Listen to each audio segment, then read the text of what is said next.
बिस्मिल्लाहिर्रहमानिर्रहीम।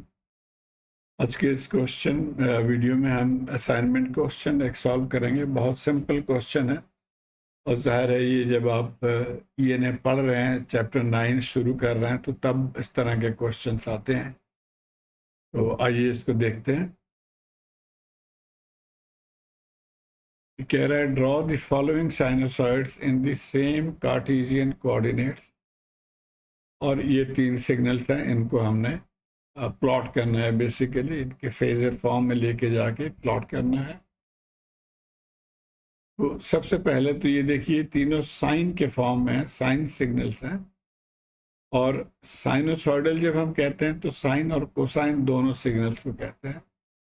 आमतौर पे हम प्रेफर करते हैं कि सिग्नल्स को कोसाइन फॉर्म में कन्वर्ट कर लें, क्योंकि कोसाइन से फिर हम इजीली फेजर में कन्वर्ट कर सकते हैं। तो साइन से कोसाइन में कन्वर्ट करने के लिए हमें सिर्फ -90 करना होता है, जो भी सिग्नल के एंगल्स हैं उसमें।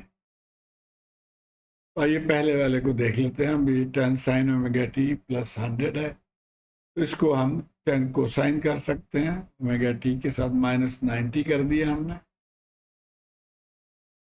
और फिर ये सॉल्व करके ये +10 आ गया है एंगल। अब इसको हम फेजर फॉर्म में कन्वर्ट करेंगे।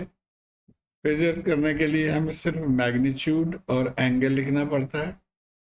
तो ये V1 फेजर आ गया, बड़े करके लिखते हैं कैपिटल, या इसके ऊपर बार लगा देते हैं, इज इक्वल टू 10 और एंगल 10। अब इसको हम इजीली प्लॉट कर सकते हैं कार्टेशियन कोऑर्डिनेट में से। तो ये हमारा कोऑर्डिनेट सिस्टम हमने ड्रॉ कर लिया, और उसके बाद हम +10 पे यानी एंगल 10 पे हमने एक फेजर ड्रॉ किया, जिसकी लेंथ आप जो है ना वो 10 के बराबर है। 10 कोई भी यूनिट हो सकती है। तो ये 10 एक्चुअली तो वोल्ट है, लेकिन प्लॉट करने के लिए आप एक अंदाजन आप कहते हैं जी ये 10 है, 10 लेंथ है। तो ये प्लॉट हो गया। अब इसके बाद दूसरा जो सिग्नल है वो भी उसी साइन के फॉर्म में है, ओमेगा टी -90 है। तो इसको भी क्रॉस करने के लिए फर्दर -90 इसमें हम कर देंगे, तो -180 हो गया। और इसको जब हम फेजर में कन्वर्ट करेंगे तो ये मैग्नीट्यूड और एंगल आ गया।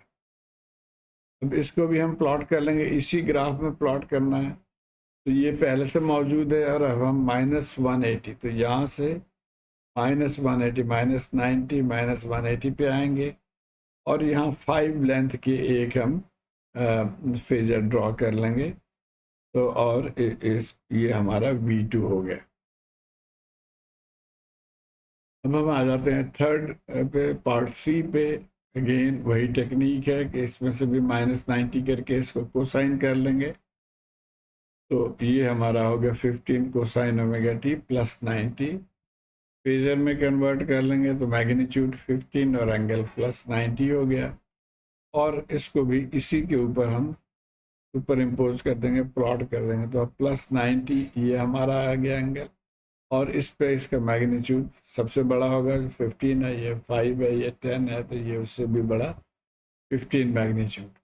तो उम्मीद है इसको आप आसानी से इस तरह के क्वेश्चन को सॉल्व कर सकेंगे। शुक्रिया।